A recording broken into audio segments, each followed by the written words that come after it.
Barbie is a cinematic achievement for those in the art department, the makeup department, and costume design.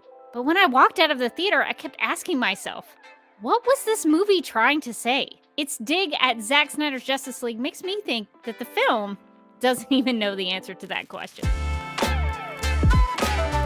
Before the movie came out, I had heard that Barbie was going to include a joke about Zack Snyder's Justice League. You kind of poke fun or make jest at a particular fandom online. Weird, I thought. What could that film have to do with Barbie? Unless it was connected to Margot Robbie's Harley Quinn, or more likely, Warner Brothers wanting to take another swipe at the director for whatever petty reason they have now. Pushing him out right after his daughter committed suicide just wasn't enough for them.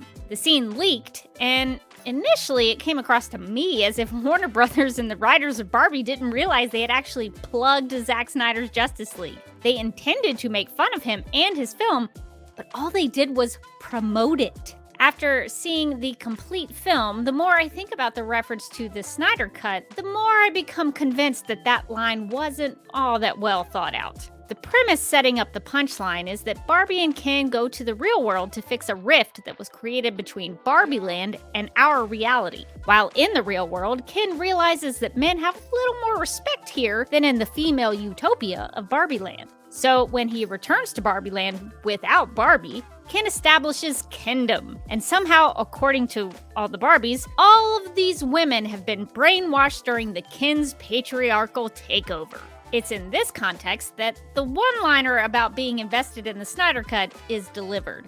The film wants me to interpret this lazy commentary as though Kendom has transformed the Barbies into a toxic male fandom. I, a woman, have been a fan of Zack Snyder's films since I went to see Watchmen in 2009. I have been analyzing and defending his DCEU work since Man of Steel was released in 2013. I was tweeting #release the Snyder Cut on November 17th, 2019 when fans along with actors and celebrities demonstrated the demand to see what Zack had shot and intended for Justice League. I even got to meet and chat with the man himself in April of 2023 at the Full Circle event held at Art Center College of Design to raise money for the American Foundation for Suicide Prevention. I supported the Release the Snyder Cut movement because it was about artistic integrity. It was about a filmmaker who had been wronged by the studio. It was about doing something to remember his daughter, Autumn Snyder. And personally, I wanted to see Zack's cut because I knew it would be better than what we were sold in 2017. And it was.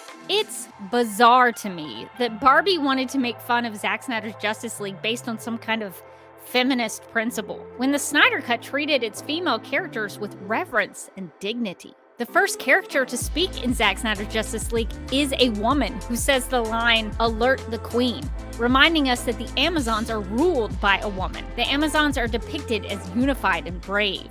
Show him your fear! We have no fear! Zack Snyder visually shoots the Amazon warriors as equal to his Spartans of 300. Hippolyta is a leader who mourns the loss of her warriors. Lois Lane and Martha Kent are women with real emotions who support and care about each other and all of those they come into contact with.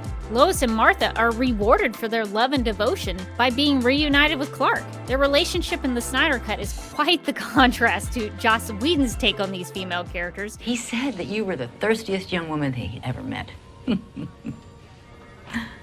Hungriest.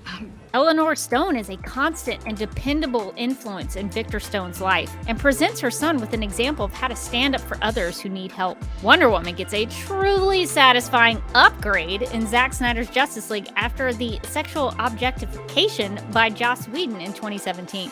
Zack Snyder's Wonder Woman doesn't take crap from anyone. I belong to no one. She does some Indiana Jones type stuff in heels. Only something Wonder Woman could do without her feet killing her by the end of it. And best of all, she gets revenge for her fallen Amazon sisters. The more I've thought about Barbie, the more I started to realize that the film was unknowingly undercutting the message it thought it was trying to convey. The way I read it, the people who made the Barbie movie want me to believe that they are inclusive and supportive of all women, but their unbelievably sexist Snyder Cut mention betrays them. There's no way that a woman would actually be invested in Zack Snyder's Justice League. And if there was, they were just brainwashed by men to be so. Barbie wants me to believe that it is making the case that women can be anything we want to be. But what its Snyder Cut attempt at satire actually says to me is that women can only be what the people making Barbie want us to be. I know there are other women like me out there who were and still are invested in Zack Snyder's cut of Justice League. And to those women, I leave you with this message of empowerment. Can I be like you someday? You can be anything you want to be.